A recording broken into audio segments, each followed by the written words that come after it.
All right, thank you everybody for finding your way here.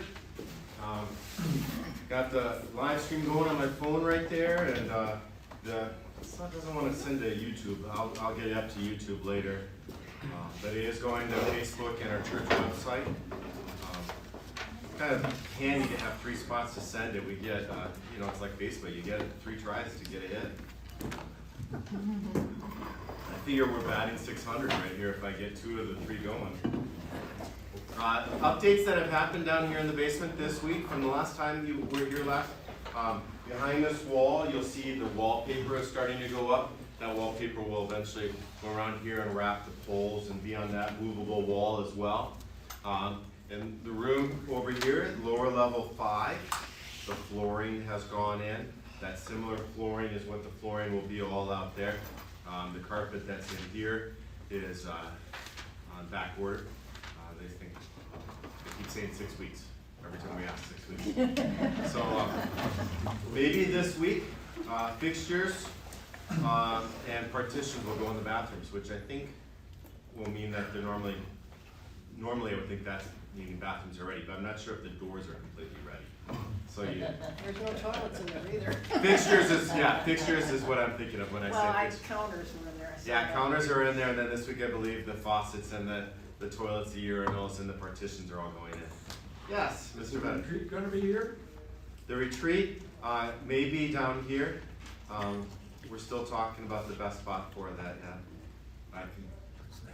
The disadvantage of down here right now is we don't have any sound system in here. So if we go full room, it gets a little bit harder to hear. When we're in just this section, I don't think you need much amplification. But if we move that movable wall and have tables and chairs set up in the full room, it might be hard for people to hear. Well, we're going to check it out. So Bill brings up the point. This Friday, we have an adult evening workshop. It's going to be a look at, I think, the parable of the prodigal son. And then Saturday is the men's retreat. And keep in mind that the LWML Women's Retreat is coming up April 2nd as well. And that's hosted here at our Shepherd. And that will be also another wonderful opportunity for people.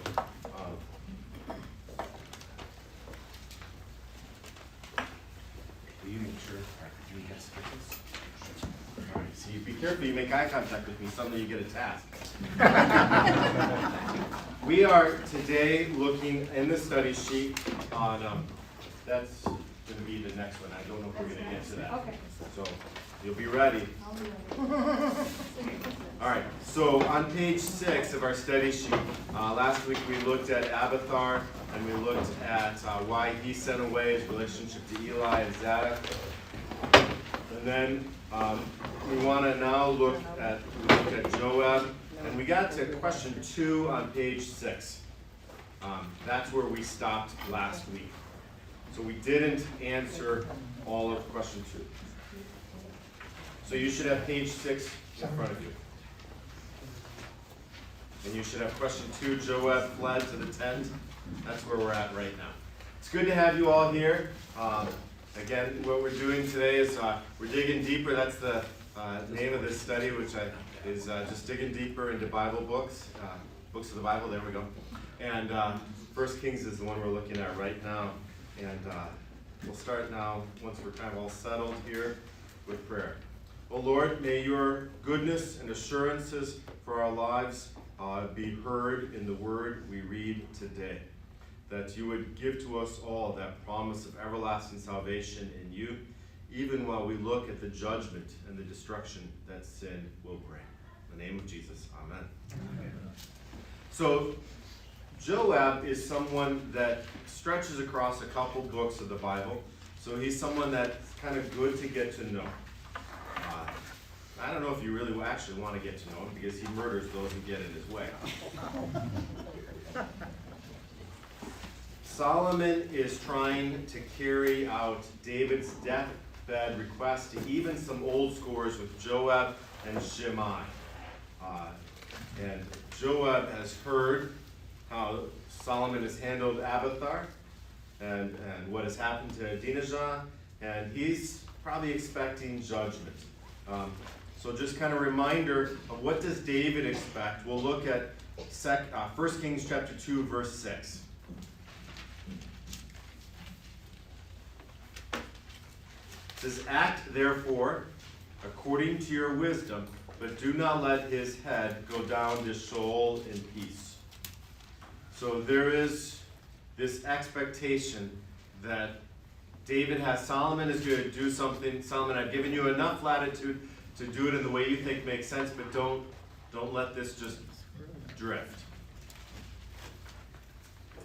So then we have at the beginning of verse 13 what happened to Adonijah, and now verse 28 is when news of what happens to Adonijah, who was the older brother of Solomon, who had become a pretender to the throne. He gets killed by Benaiah, the son of Jehoiada. Then Abiathar, the high priest, who had supported Adonijah's claim to the throne, gets exiled to Abiathar, which, by the way, if we listened to Jeremiah today, Jeremiah is from that same area, and some then follow Jeremiah's family tree up through to Abiathar and see it as a possible restoration of that family. So there's the study sheet right there, but the same one as last week. You got it, you're set. And all right, so now Joab, what we're going to do is we're going to read verse 28 and following. News came to Joab, for Joab had supported Adonijah, although he had not supported Absalom. Joab fled to the tent of the Lord, caught hold of the horns of the altar, and when it was told King Solomon, Joab has fled to the tent of the Lord, and behold, he is beside the altar, Solomon sent Benaiah the son of Jehoiada, saying, "Go strike him down." So Benaiah came to the tent of the Lord and said to him, "The king commands, come out." But he said, "No, I will die here." Then Benaiah brought the king word again, saying, "Thus said Joab, and thus he answered me." The king replied to him, "Do as he said, strike him down and bury him, and take him away from me and from my father's house, the guilt for the blood that Joab shed without cause. The Lord will bring back his bloody deeds on his own head, because without the knowledge of my father David, he attacked and killed with the sword 2 men more righteous and better than himself, Abner the son of Ner, commander of the army of Israel, and Amasa the son of Jether, commander of the army of Judah. So shall their blood come back on the head of Joab, and on the head of his descendants forever. But for David, and for his descendants, and for his house, and for his throne, there shall be peace from the Lord forevermore." Then Benaiah the son of Jehoiada went up and struck him down and put him to death, and he was buried in his own house in the wilderness. The king put Benaiah the son of Jehoiada over the army in the place of Joab. The king put Zadok the priest in the place of Abiathar. So Joab flees to the tent of the Lord. He grasps the horns of the altar, and there's a note in many Bible notes that will explain that when a guilty man seeks sanctuary in the Lord, that he will be killed, or that there is no sanctuary for the one who is guilty.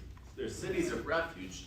There's places where when someone has committed manslaughter or an accidental death, they can go to a city of refuge and seek some respite for the time of vengeance to calm, but they're not supposed to go and lay claim to the altar like that. And nor is Joab an innocent man. So what we want to do now is, last week we looked at the faith in the Lord that Joab had shown in 2 Samuel 10:12 and 2 Samuel 24:3. We saw that Joab is recognized as a man of faith, but he's also got some confusion of earthly and heavenly authority, meaning that God is the ultimate one that brings vengeance, and that he will do those through those whom he has ordained for that task. And what Joab does when David says that this man has brought blood on his own head, and that blood needs to be brought back to the head of Joab, is the claim is that Joab did not have authority to kill the men he did. So it's not that he killed men. I mean, he was a commander of armies. It was that he had killed these men without authority. And so he was acting on his own, confusing the heavenly and earthly authorities that he thought he had. So to understand who these guys are, Abner and Amasa, we're going to now look at 2 Samuel chapter 3 and 2 Samuel 20 to see about how these guys died. So 2 Samuel chapter 3, verses 23 to 27.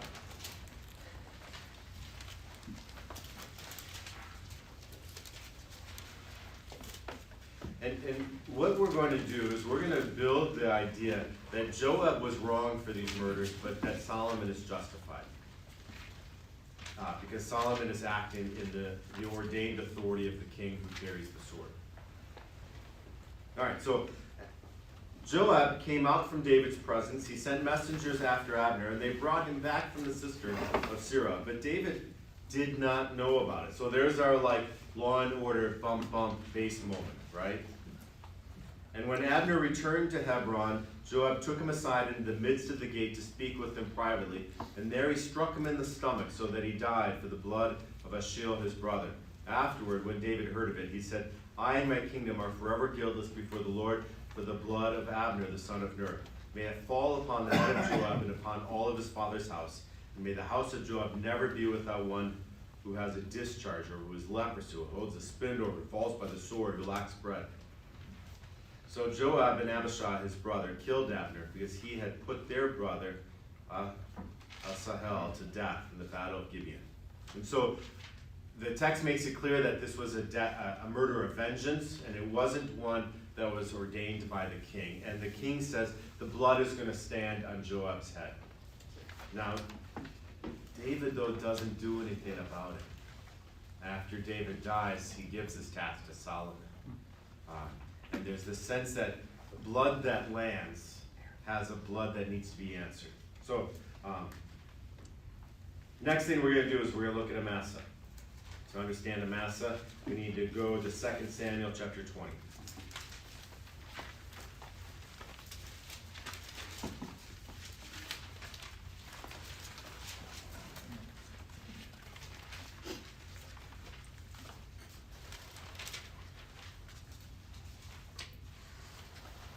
When they were at the great stone that is in Gibeon, Amasa came to meet them.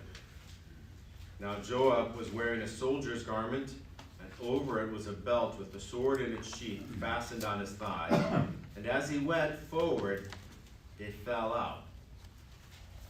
And Joab said to Amasa, Is it well with you, my brother? And Joab took Amasa by the beard with his right hand to kiss him. But Amasa did not observe the sword that was in Joab's hand. So Joab struck him in the stomach and spilled his entrails to the ground. Without striking a second blow, he died. Then Joab and Abishai, his brother, pursued Sheba, the son of Bichri. Again, it's devious. Yeah.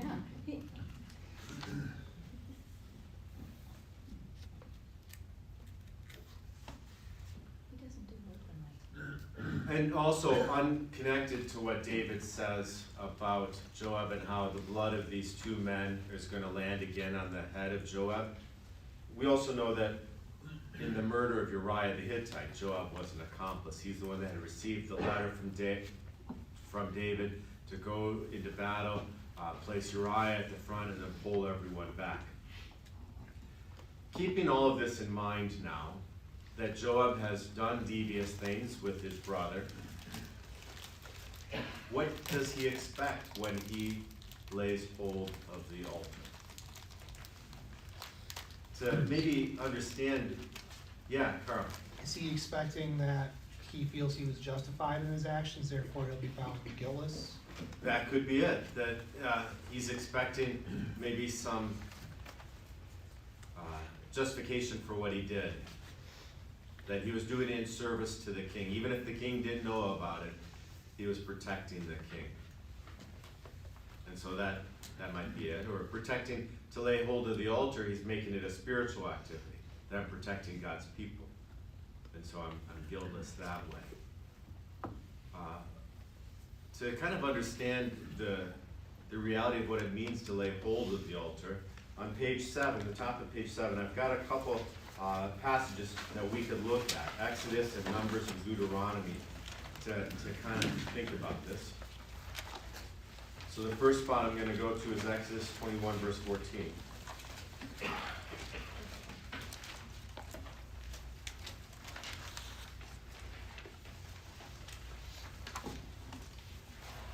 And so this tells us what Joab should have expected, not what he did expect, but what he should have expected. So Exodus 21 verse 14 says, if a man willfully attacks another to kill him by cunning, you shall take him from my altar that he may die. So we read especially the killing of Amasa, there was this sheath, and it's kind of there loose in his tunic or something. I don't know what it meant when it said the sword fell out. He grabs Amasa by the beard, and Amasa doesn't see but there's cunning clearly involved there, especially taking these men secretly into gates. Janet, did you raise your hand there? No.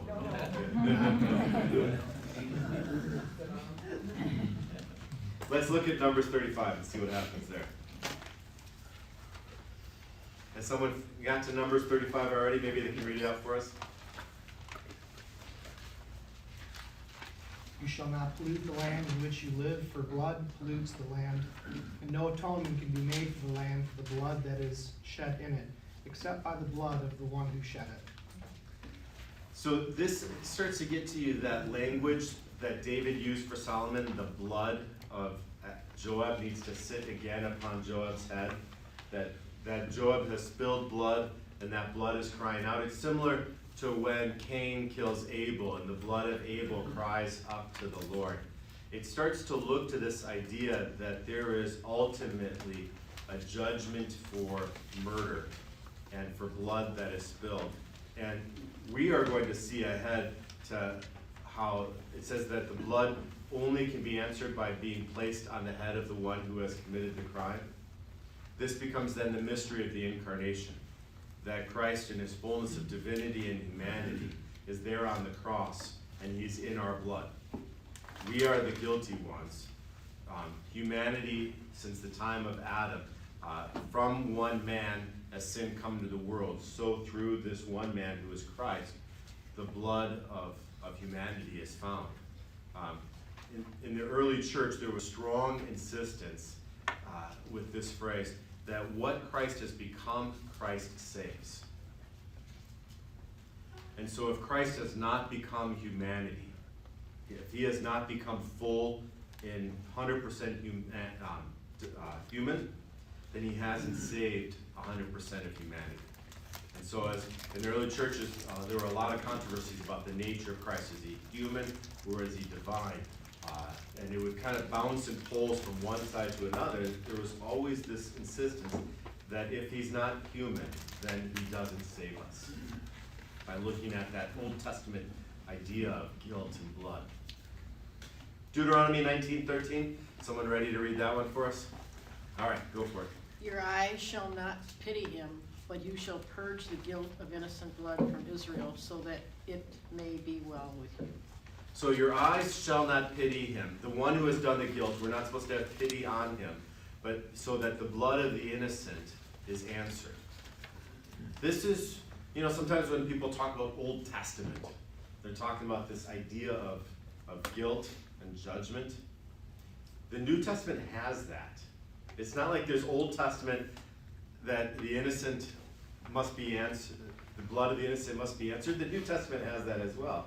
How does the blood of the innocent that is spilled get answered in the New Testament? Jesus. Yeah, Jesus. Christians are not soft on sin.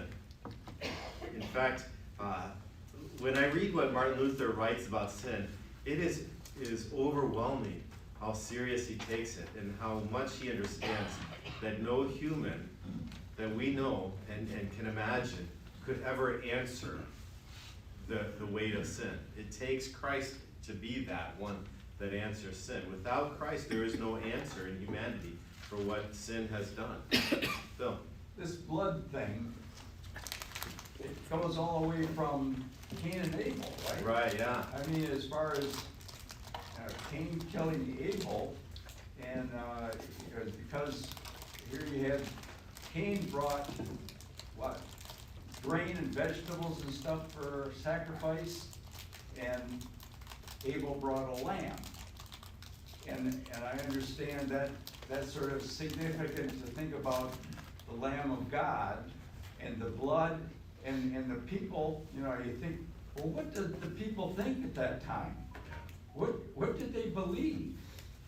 And, you know, they believed that, you know, the blood come from, you know, as a gift from God, because he clothed Adam and Eve with animal skins. Mhm.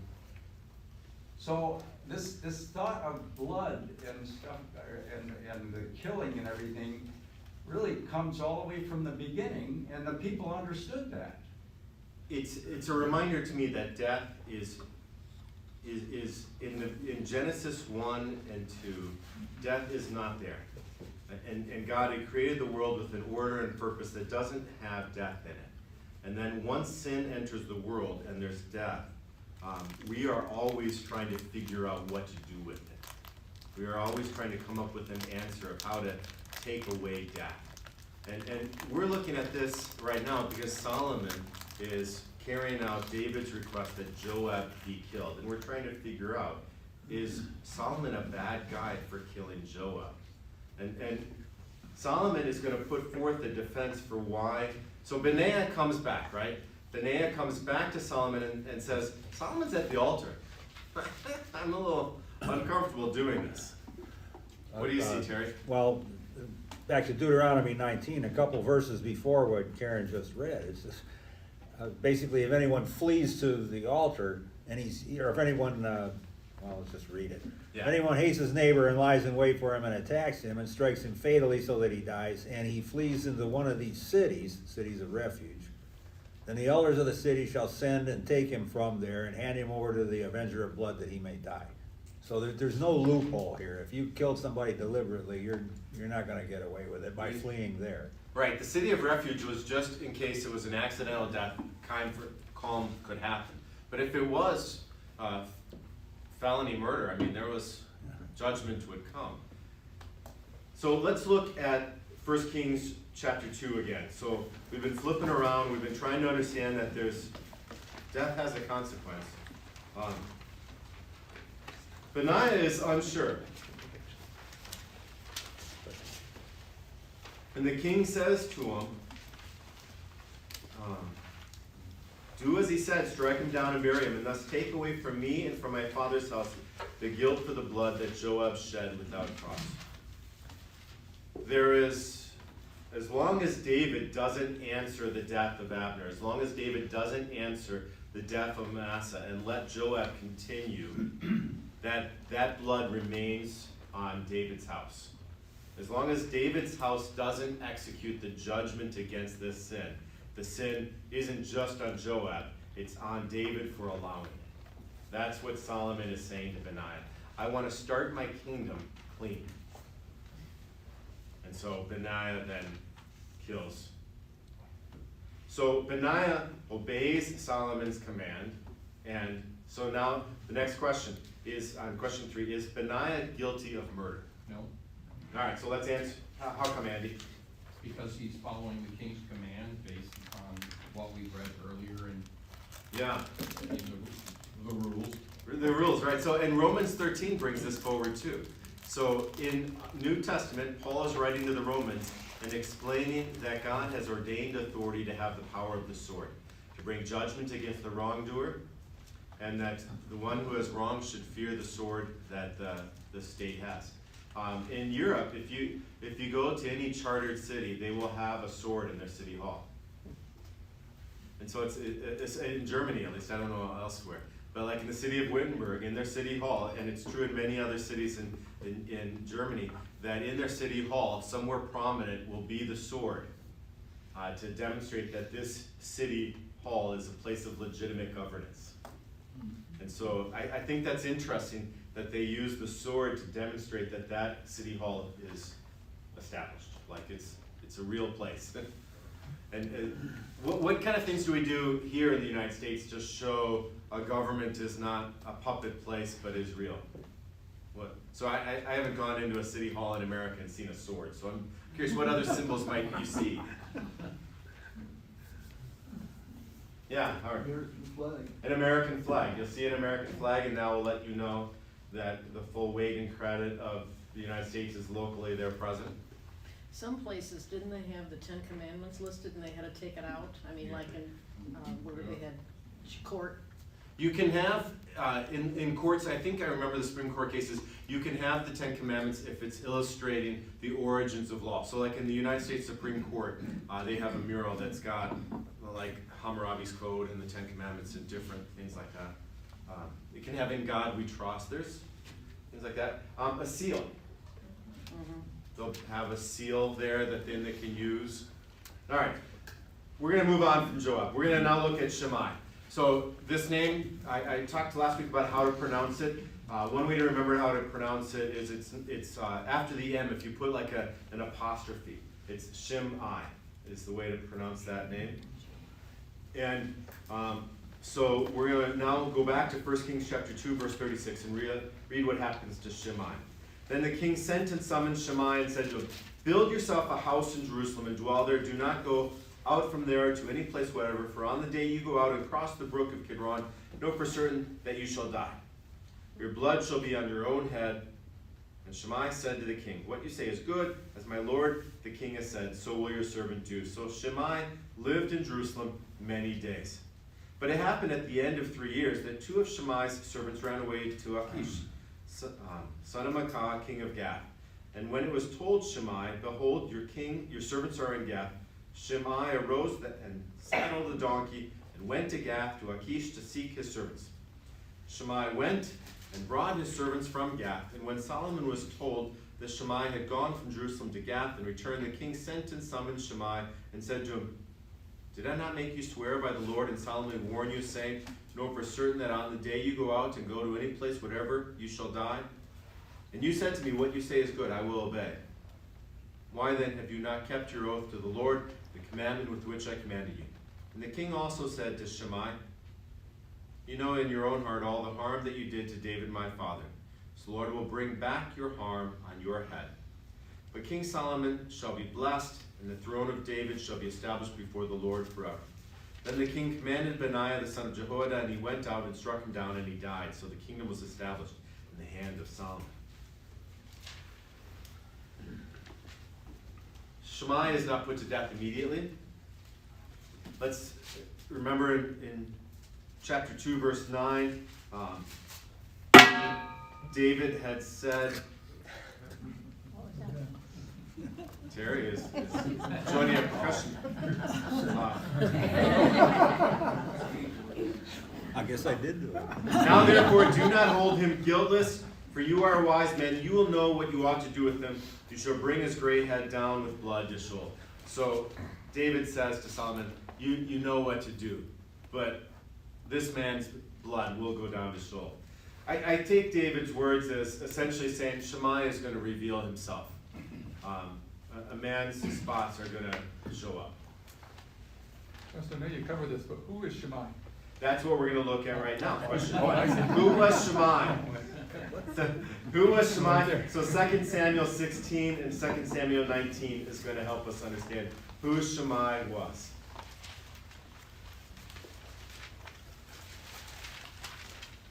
So in 2 Samuel chapter 16, verses 5 through 14 is when we first get introduced to Shammai. So context, Absalom, David's son, is laying claim to the throne and trying to bring a coup about. David in chapter 15 has fled from Jerusalem. And now in chapter 16, Absalom is still largely in power, and David is in this movement through the places of his kingdom, trying to find safety. So David's kingdom is under threat. And you got this question, are people that he arrives to going to greet him, or are they going to reveal that they're on Absalom's side? That's the tension. Everywhere David's going to go, he has to worry. Are they with me, or are they with my son Absalom? So 2 Samuel chapter 16, verse 5 starts. "When King David came to Barum, there came out a man of the family of the house of Saul, whose name was Shammai, the son of Gera. And as he came, he cursed continually. And he threw stones at David and at all the servants of King David, and all the people and all the mighty men who were on his right hand and on his left. And Shammai said as he cursed, get out, you man of blood, you worthless man. The Lord has avenged on you all the blood of the house of Saul, in whose place you have reigned, and the Lord has given the kingdom into the hand of your son Absalom. See, your evil is on you, for you are a man of blood. So if we are wondering what side Shammai is on, he's not being subtle, is he? Then Abishai is Joab's brother. So Joab is the commander of the armies. Abishai is Joab's right-hand man. Then Abishai, the son of Zeruiah, said to the king, why should this dead dog curse my lord and the king? Let me go over and take off his head. The king said, what have I to do with you, you son of Zeruiah? If he is cursing because the Lord has said to him, curse David, who then shall say, why have you done so? And David said to Abishai and to all of his servants, behold, my own son seeks my life. How much more now may this Benjamite? Leave him alone, let him curse, for the Lord has told him to.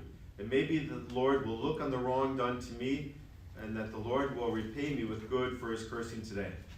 So David and his men went on the road, while Shammai went along on the hillside opposite him, and cursed as he went, and threw stones at him, and flung dust.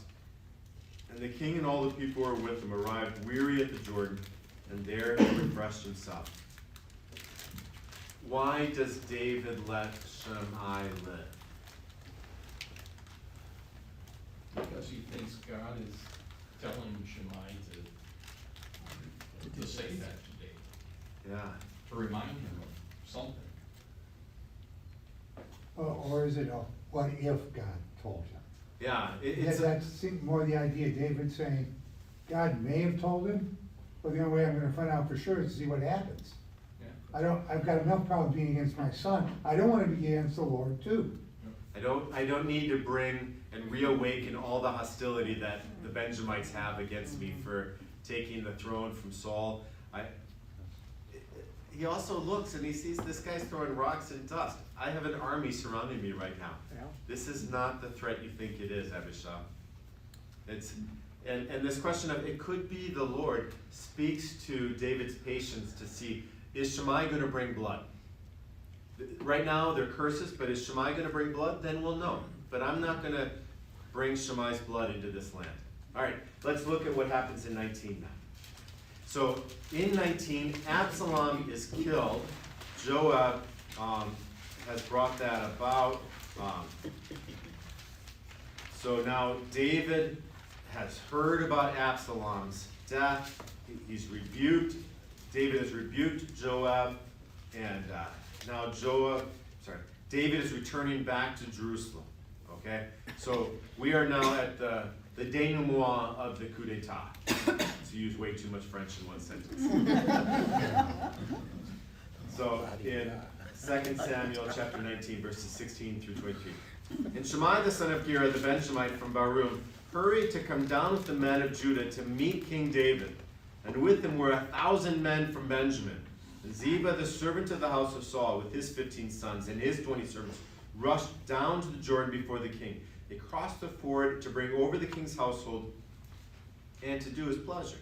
And Shammai the son of Gera fell down before the king as he was about to cross the Jordan, and said to the king, let not my lord hold me guilty, or remember how your servant did wrong on the day my lord the king left Jerusalem. Do not let the king take it to heart, for your servant knows that I have sinned. Therefore, behold, I have come this day, the first of all of the house of Joseph, to come down to meet my lord the king. And Abishai the son of Zeruiah answered, shall not Shammai be put to death for this, because he cursed the Lord's anointed? But David said, what have I to do with you, you son of Zeruiah, that you shall this day be an adversary to me? Shall anyone be put to death in Israel this day? For do I not now know that I am this day king over Israel? And the king said to Shammai, you shall not die. And that king gave him his oath. So that starts to look at why Shammai's case was a little bit different than Joab's. David had made an oath that Joab's spilled blood would come back on Joab's house. With Shammai, he said, I'm not going to be the one that kills you. And so this starts to look at why Shammai's case was different. What do you see? He doesn't announce forgiveness, though. He defers punishment. I am not gonna be the one that kills you. Right, there's not, I forgive you, you were an idiot, you thought you were doing right, but what were you wrong, I forgive you. That's not here. He says, not now. Not now. Which is true for all of us, not yet. Judgment will come, but not yet. Sometimes it feels like it's here already. And then it gets requited by Christ. Shammai, now let's go back to 1 Kings chapter 2 and understand Shammai's situation. Yes, Phyllis. I just think this also had Zeruiah, whatever her name is. Abishai, the son of Zeruiah. She is David's sister. And I just think this kind of plays into it. These nephews are just out of control, but they're his nephews. Abishai, what would you have me to do? Yeah. Do you want me to make everybody my adversary on this day when all these men have come rushing down with 1,000 men and I find out they're here to celebrate me? Do you want to kill these guys who want to celebrate my victory? Yeah, I want to do it. That's what and Joab's the same. They're just bloodthirsty nephews. So let's look at what Shammai does. So Shammai is told, live in a house in Jerusalem, don't cross the brook of Kidron. Crossing the brook of Kidron is the way out of Jerusalem. So essentially, Jerusalem has become the boundary. Even though the brook is on only one side, that was the way out of Jerusalem. You wouldn't exit Jerusalem on the other side. So if you want to leave Jerusalem, you cross the brook. So he's bounded into Jerusalem, but he crosses the brook of Kidron, and he doesn't just cross a little bit. It's about 20 miles that he takes to get to Gath, to get his servants. Which also lets us know that when Solomon gave him this house, he didn't make him a destitute beggar. He's got servants. I mean, Shammai has the ability to live in Jerusalem with some wealth and be at peace. But he struggles with that. Is it possible that Shammai had forgotten after 3 years why Solomon would summon him? I put there 2 Samuel 19:24 to say, has Shammai shown us he's the kind of guy that forgets? I mean, between the cursing of David during Absalom's coup, to coming back and say, don't remember the bad things I said, Shammai has shown himself to be a guy that remembers. He shouldn't forget. Why did Shammai go to Gath? To get his servants back? To get his servants back. And there's an interesting thing that happens. As he went, he goes with this sense of anger. He saddled the donkey, he went to Gath, he went to Achish, he sought him out. This is not a subtle time. It's not a simple thing. And also then it's revealed that he was under surveillance. He should have known. People were watching. But maybe Shammai counted on Solomon forgetting his decree or no longer caring about what upholded he had promised. But Solomon was correct in understanding Shammai's character. This guy was going to show himself. Shammai's death would not bring judgment against the house of David because Shammai had done the thing himself. Shammai's guilt was his own actions. And you'll see how Solomon makes sure that he is not killing an innocent man. Let's look at understanding Solomon. So 1 Kings chapter 2, verse 42. There's an interrogation. What's the purpose of the questions that Solomon has of Shammai? So the question is, did I not make you swear by the Lord and solemnly warn you, saying, know for certain that on the day you go out and go to any place, whatever, you shall die? And you said to me, what you say is good, I will obey. Why then have you not kept your oath to the Lord, the commandment with which I commanded you? Why does Solomon ask this question? To remind him that I haven't forgotten either. I haven't forgotten, and I'm just checking. You know we made this oath. You know you and I had this conversation. You know, and I know you said you were going to stay in that house. There's no confusion. Nothing was misheard. We all agree that we all said the same thing. This is like we're on the same page, right, Shammai? I have that conversation with my son often. We agreed you were going to make the bed before you played any Xbox. Did we not agree to that? I believe we had that conversation. I was standing here, You were standing there, the sun was over there. Am I right that we talked about this? Talked about it, but I didn't agree.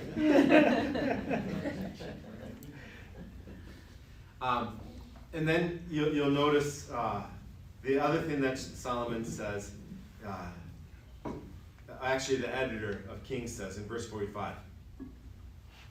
In the midst of all of this sin that's happening, where people are bringing blood upon their own heads for their own actions, it says about Solomon, King Solomon shall be blessed, and the throne of David shall be established before the Lord forever. There's this contrast between the kingdom that Solomon's trying to establish and the kingdom that's falling apart.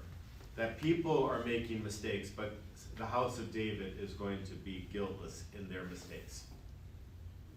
All right. That finishes this sheet. We got, yeah. I wanted to ask, so at the very end, when it says, so the kingdom was established in the hand of Solomon, why is it important to say now? Was it that it was not truly established until this last sin was set right? Right, so the way I've seen this is the description of a kingdom where, like, say, a king dies, and now, like, they might say, King Henry, the king has died, long live the king. And they have the next king in place. I don't know, who's after King Henry VIII, King Edward IV?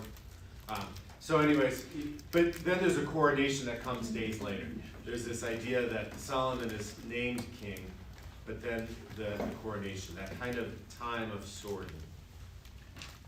But is that accounting for the 3 years that have taken place, or are they just kind of summarizing all of it together? It is a summary statement for the first 2 chapters, because the next thing that comes up is kind of, it's like a paragraph or a section heading, ending. Okay. Because chapter 3 is a whole new narrative section, and there wouldn't be, in the way that it would be written, there wasn't chapter numbers, there weren't verse numbers, there would be these kind of statements that would let you know this section, done. Mhm. Now we're moving on to another section. Okay. Yes, Bill? This Shimei was actually, what do you call it when you say stay somewhere, you, put him Exile? in exile. Yeah. You put him in exile. Okay, is that was something that the kings did at that time? For instance, like John, John was exiled to Patmos. Yeah. Was he was at, because he was teaching There's no, Christ crucified? there's no record of like long-term prisons, right? Kingdoms didn't keep prisons. And so what they would do is they would keep someone in parole. In exile. In exile, or essentially saying, your word, your honor is on that you're gonna stay here. And, Paul being under house arrest for how many years? yeah. All right, because the choir sang at 8:30, I'm gonna go, I think, all the way to 10:45, just because I'm not gonna see this exodus of choir members. Did everyone get a copy as I walked around? There you go. Did you give him 2? I didn't know if you gave him 2. I think, You no, got I gave one? him just You one. gave me Okay, one. okay. I wasn't No, sure. no, no. I don't hoard it. I wasn't sure. All right, so 1 Kings chapter 3, 1 through 15 is a new unit for us to look. The progression of Solomon's rule past what David accomplished begins with the foreign treaty. So we've got kind of the inner fixes, and now we get the outer fixes. A foreign treaty with Egypt also has the statement of legitimacy. That Egypt is willing to make a treaty with you means that Egypt thinks you exist, which is kind of nice. They notice me. They see me. We're going to read now 1 Kings chapter 3, 1 through 15. Solomon made a marriage alliance with Pharaoh, king of Egypt. He took Pharaoh's daughter, brought her into the city of David until he had finished building his own house, and the house of the Lord, and the wall around Jerusalem. People were sacrificing at the high places, however, because no house had yet been built for the name of the Lord. Solomon loved the Lord, walking in the statutes of David his father. Only he sacrificed and made offerings at the high places. The king went to Gibeon to sacrifice there, for that was the great high place. Solomon used to offer 1,000 burnt offerings on the altar. At Gibeon, the Lord appeared to Solomon in a dream by night, and God said, Ask what I shall give you. And Solomon said, you have shown great and steadfast love to your servant David my father, as he walked before you in faithfulness and righteousness and in uprightness of heart toward you. You have kept for him this great and steadfast love, and have given him a son to sit on his throne this day. And now, O Lord my God, you have made your servant king in place of David my father. Although I am but a little child, I do not know how to go out or come in. Your servant is in the midst of your people whom you've chosen, a great people, too many to be numbered or counted for multitude. Give your servant therefore an understanding mind to govern your people, that I may discern between good and evil. For who is able to govern this your great people? It pleased the Lord that Solomon had asked this.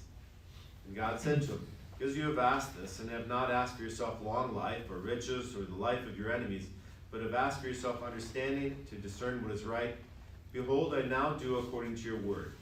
Behold, I give you a wise and discerning mind, so that none like you, who have been before you, and none like you shall arise after you. I give you also what you have not asked, both riches and honor, so that no other king shall compare with you all your days. If you will walk in my ways, keeping my statutes and my commandments, as your father David walked, then I will lengthen your days. Solomon awoke, and behold, it was a dream. Then he came to Jerusalem and stood before the ark of the covenant of the Lord, and offered up burnt offerings and peace offerings, and made a feast for all of his servants. So we've got different things in here. One is we've got the marriage and the foreign treaty, and this kind of foreshadowing of foreign wives. We've got this dream, and we've got this understanding of what does it mean high places in Gibeon.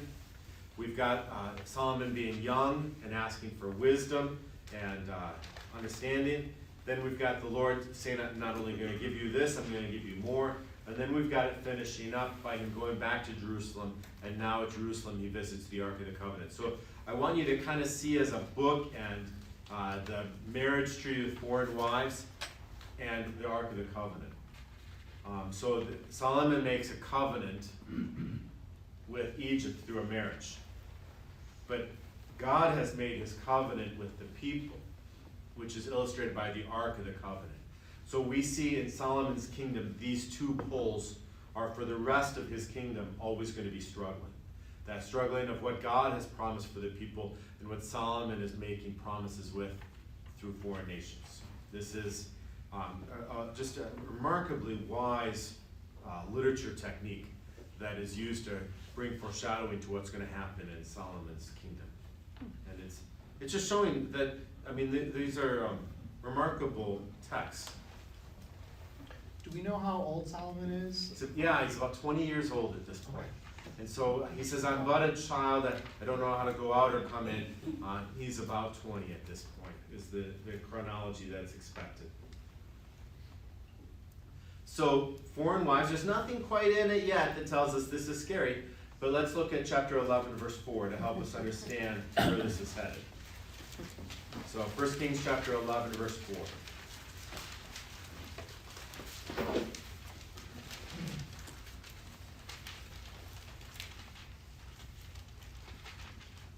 Would someone read there, 1 Kings chapter 11, verse 4? For when Solomon was old, his wives turned away his heart after other gods, and his heart was not wholly true to the Lord his God, as was the heart of David his father. All right, so what does this tell us is that it's not immediate in 1 Kings chapter 3 that Solomon's heart is turned the wrong direction. It's not until he's older that these foreign wives turn his heart.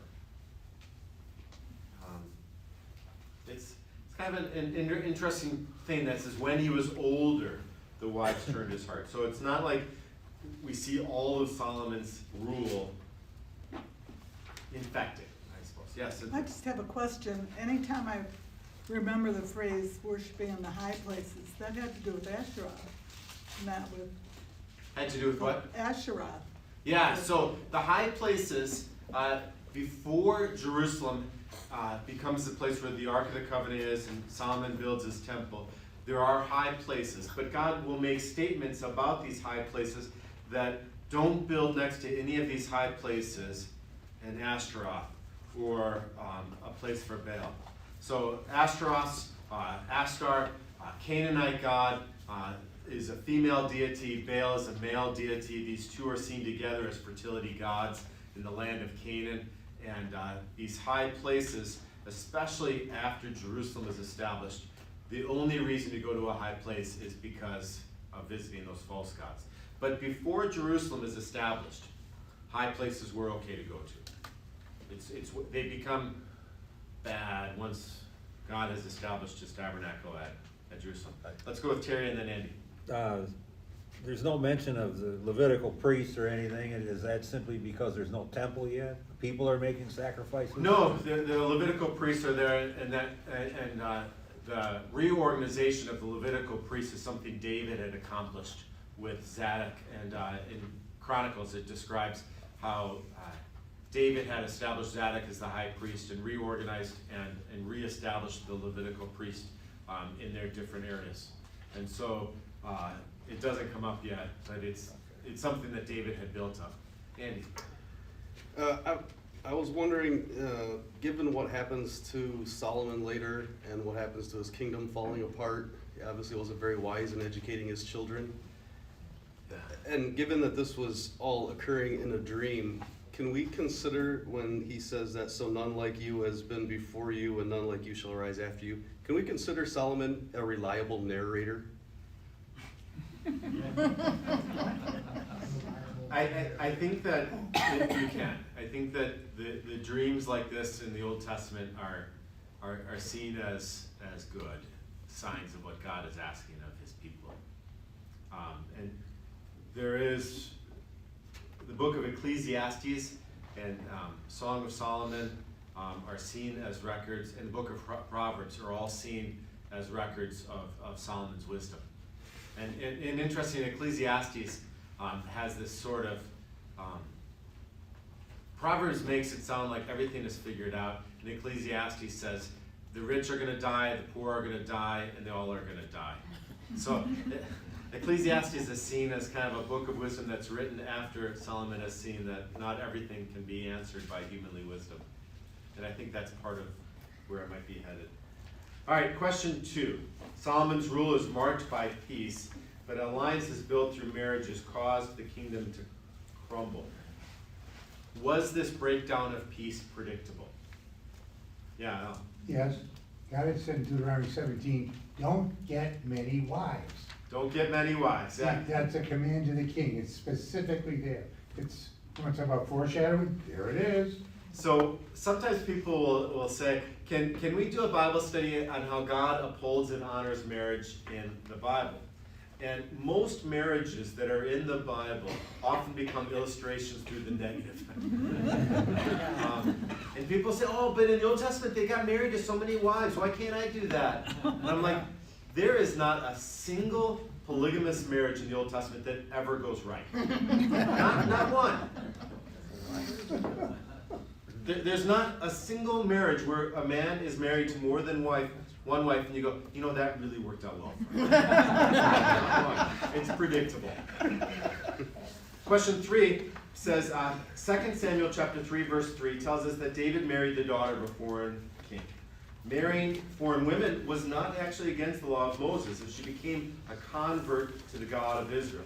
So we've got like Ruth the Moabite. We've got examples where Israel brings in wives and they get married and they convert.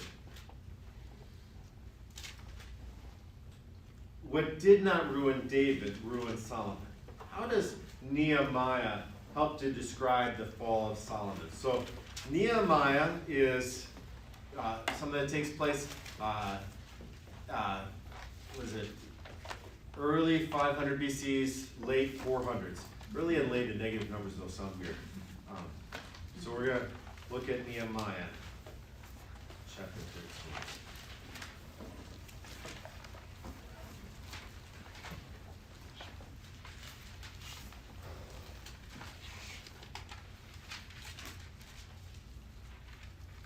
So Nehemiah chapter 13, 25 through 27.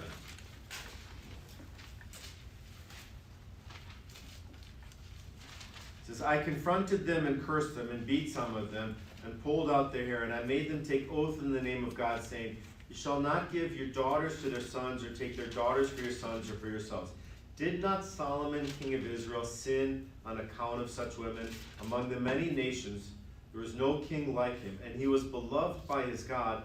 God made him king over all of Israel. Nevertheless, foreign women made even him to sin.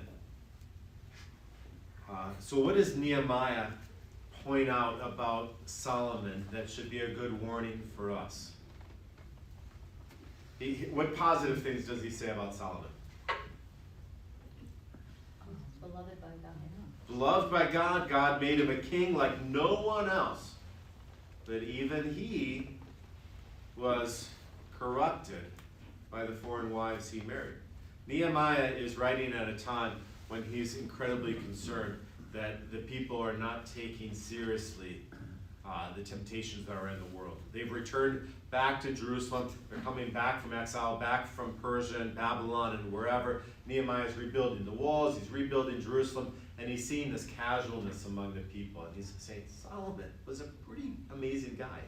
And it didn't work out well for him. Why do you think you're going to be so much better? All right, it's 10:45. I want to come to an end here. We're going to remember where we're at. We're going to be starting question 4 next week.